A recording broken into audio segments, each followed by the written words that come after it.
నమస్తే, welcome to మీ TV news. Anantapuram జిల్లా కళ్యాణదుర్గంలో మహానేత డాక్టర్ వైఎస్ రాజశేఖర రెడ్డి 15వ వర్ధంతి వేడుకలు ఘనంగా నిర్వహించారు.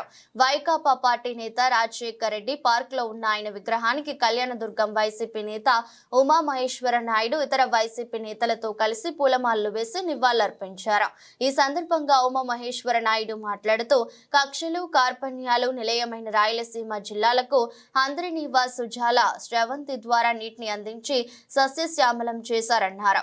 ప్రస్తుతం రాష్ట్రంలో అధికారంలోకి వచ్చిన కూటమి ప్రభుత్వం జగన్మోహన్ రెడ్డి ఆధ్వర్యంలో పనిచేస్తున్న వారిపై కక్ష సాధింపు ధోరణిలో పనిచేస్తుందన్నారు. ఈ కార్యక్రమంలో వైకాపా నాయకుడు తిప్పేస్వామితో పాటు వివిధ ప్రాంతాల నుంచి వచ్చిన వైసీపీ నాయకులు కార్యకర్తలు పాల్గొన్నారు.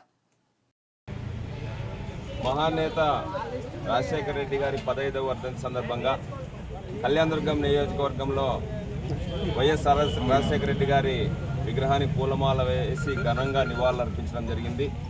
నియోజకవర్గ వ్యాప్తంగా వైఎస్ఆర్సీపీ పార్టీ శ్రేణులు, రాజశేఖర రెడ్డి గారి అభిమానులు స్వచ్ఛందంగా రాజశేఖర రెడ్డి గారిని మరొక్కసారి 15 సంవత్సరాల తర్వాత కూడా గుర్తు చేసుకోవడం జరుగుతోంది.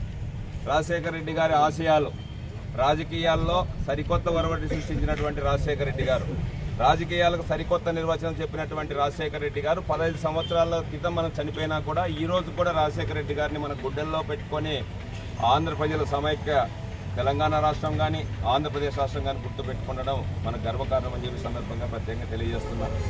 అనంతపురం రాయలసీమకు కచ్చలు కార్పణ్యాలకు ఆలవాలమైనటువంటి రాయలసీమలో ఆంధ్రీ నీవా నీళ్ళని తీసుకొని వచ్చి సరికొత్త రకంగా వ్యవసాయానికి కొత్త అంగులు తీసుకొచ్చినటువంటి రాజశేఖర రెడ్డి గారు, పేదవాడు ఏదైనా జబ్బు వస్తే చనిపోవాల్సిన పరిస్థితి ఉన్నప్పుడు ఆరోగ్యశ్రీ అనే పథకాన్ని ప్రవేశపెట్టి ప్రతి ఒక్కరూ పేదవాళ్ళు సైతం ఆరోగ్యపరంగా ప్రభుత్వం కాపాడుతుందని చెప్పి నిర్వచనం చెప్పినటువంటి రాజశేఖర రెడ్డి గారు ఈరోజు మన మధ్య లేకపోయినా ఆయన వారసునిగా వైఎస్ఆర్సీపీ పార్టీ అధ్యక్షుడు, మన మాజీ ముఖ్యమంత్రి, కాబోయే ముఖ్యమంత్రి జగన్మోహన్ రెడ్డి గారి నాయకత్వంలో ఒక 2 అడుగులు ముందుకేసి రాజశేఖర రెడ్డి గారి కంటే ప్రభుత్వానికి వచ్చినటువంటి సంపదను మన పేద ప్రజల ఇళ్లకు పంచి అనేక రకాలుగా మన ఆదుకున్నటువంటి పరిస్థితి 5 సంవత్సరాల్లో మనం చూసాం.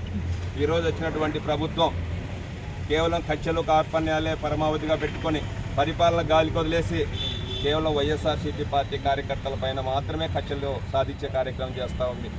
ప్రజలు ఇచ్చినటువంటి తీర్పును ప్రజలకు కాకుండా వైసీపీ పార్టీ వాళ్ళపైన కక్ష సాధింపు చర్యలు తీసుకునే దాంట్లో భాగంగా ఈరోజు ప్రభుత్వం పనిచేస్తూ ఉంది.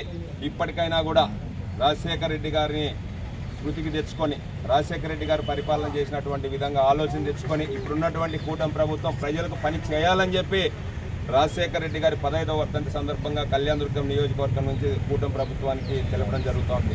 అందుకోసం మన కళ్యాణదుర్గం నియోజకవర్గంలో ఉన్నటువంటి వాళ్ళందరూ కూడా రాజశేఖర రెడ్డి గారి ఆశయాలు బతకాలన్నా జగన్మోహన్ రెడ్డి గారిని మరొక్కసారి ముఖ్యమంత్రిని చేసి మన కళ్యాణదుర్గం నియోజకవర్గం అభివృద్ధిని కానీ రాష్ట్ర అభివృద్ధి కానీ చేసుకుందామని చెప్పి సందర్భంగా మరొకసారి తెలియజేస్తున్నాను. ఇంత పెద్ద ఎత్తున నియోజకవర్గ వ్యాప్తంగా అన్ని మండలాల్లో అన్ని గ్రామాల్లో రాజశేఖర రెడ్డి గారి 15వ వర్ధంతిని జరుపుకున్నటువంటి వైఎస్ఆర్సీపీ పార్టీ శ్రేణులకు, రాజశేఖర రెడ్డి అభిమానులకు అందరికీ కూడా ప్రత్యేకమైన నమస్కారాలు, అభినందనలు తెలియజేస్తున్నాను.